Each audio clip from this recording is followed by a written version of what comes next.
नमस्कार दोस्तों, आज मैं आपके पास में एक कहानी लेकर के आई हूँ। आपने रघुवंशी राजा राम का नाम सुना ही होगा कि रघुवंशी, और उनके लिए, उनके वंश के लिए एक बात फेमस थी कि वो अपने वादों को हमेशा निभाते हैं। रघुवंशी नहीं, रघुकुल रीत सदा चली आई, प्राण जाए पर वचन न जाए। तो ये जो रीत थी वो कब से स्टार्ट हुई, क्या आप जानते हैं?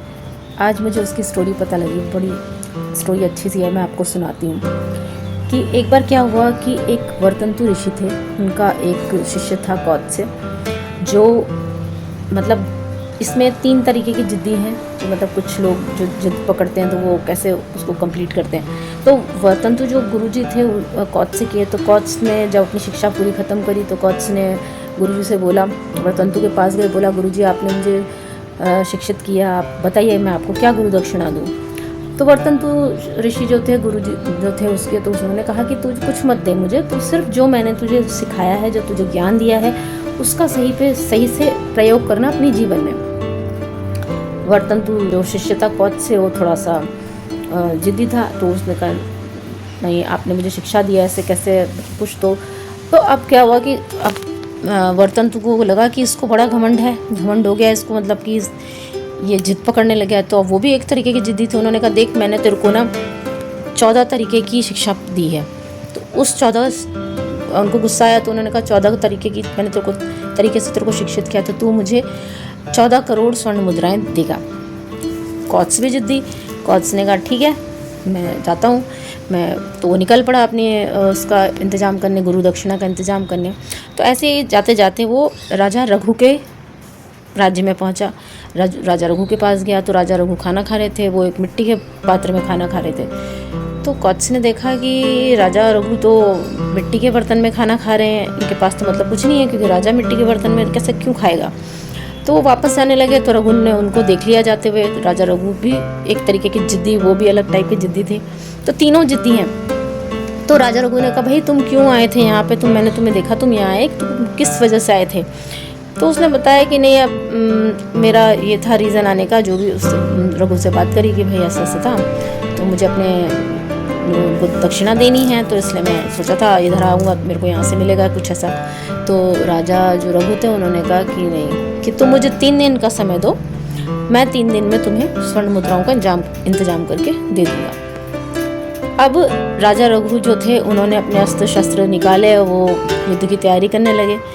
तो जो राजा रघु थे उन्होंने एक बार पहले भी अपने पिता के सम्मान के लिए इंद्र से पहले लड़ाई करी थी, क्योंकि बहुत प्रतापी, बहुत अच्छे राजा थे। तो उन्होंने अपने पिता के सम्मान, जो उनके पिता का नाम दिलीप था, तो वो उनके सम्मान के लिए उन्होंने एक बार इंद्रदेव से लड़ाई करी। तो स्वर्ग में जितने देवता थे वो जानते थे कि ये बहुत ताकतवर है और ये अगर यहाँ आएगा तो फिर कुछ ना कुछ करेगा।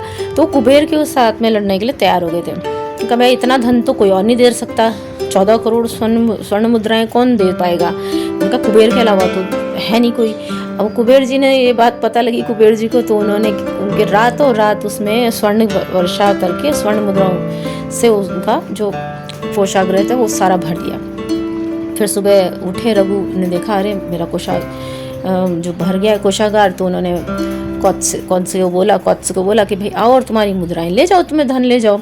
उसने कहा नहीं, मुझे सिर्फ 14 करोड़ स्वर्ण मुद्राएं चाहिए, उस समय एक सिक्का या एक स्वर्ण मुद्रा ज़्यादा नहीं चाहिए। उन्होंने कहा ठीक है। उन्होंने क्या करा कि वो सारी स्वर्ण मुद्राएं वो अपना ले गया। लेकिन उससे पहले जब वो कौत्स्य उनके पास आया था, तो जो राजा रघु थे उन्होंने विश्वजीत यज्ञ किया था। तो जब विश्वजीत यज्ञ कोई करते थे तो वो अपनी सारी संपत्ति दान कर देते थे। इसी वजह से राजा रघु उस समय उनके पास कुछ नहीं था।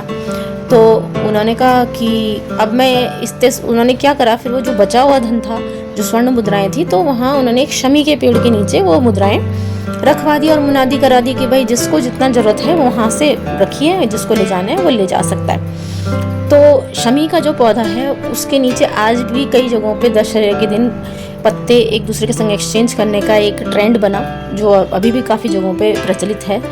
तो शमी का पौधा इसलिए बहुत शुभ माना जाता है। फिर चलिए कौत्स्य, अब देखो तीनों जिद्दी, गुरु दक्षिणा लेने वाला गुरु जिद्दी, उसको पूरा करने वाला शिष्य जिद्दी, और जो राजा रघु जो दान के लिए ओके उसकी टाइप का जिद्दी की मैं इसको देकर रहूँगा। तो चलिए वो तो कौत्स्य ने अपनी वो ली।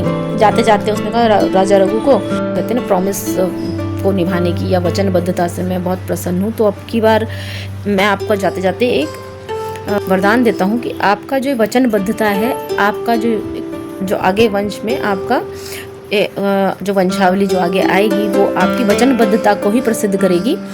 तो उसके बाद वो कौन से चले गए और उन्होंने अपने गुरु के पास जाके स्वर्ण मुद्राएं जो भी देनी थी वो दे दी। तो जब जो ये राजा रघु थे उनके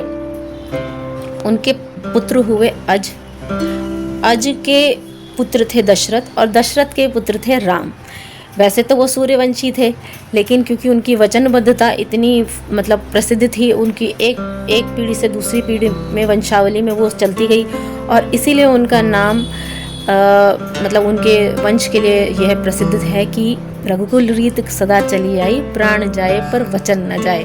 तो जो ये फ्रेज़ है या ये जो लाइंस हैं वो इससे पुरानी, इसका ये एक पार्ट है जिसकी वजह से रघुकुल में रामचंद्र जी जो थे उन्होंने उसको चरितार्थ किया, जो उनको उस समय पे उनके दादा परदादा अज को जो वरदान मिला था। तो ये थी उसकी स्टोरी। आशा है आपको पसंद आई होगी। पसंद आई है तो आप मुझे लाइक, कमेंट और शेयर कर सकते हैं। धन्यवाद।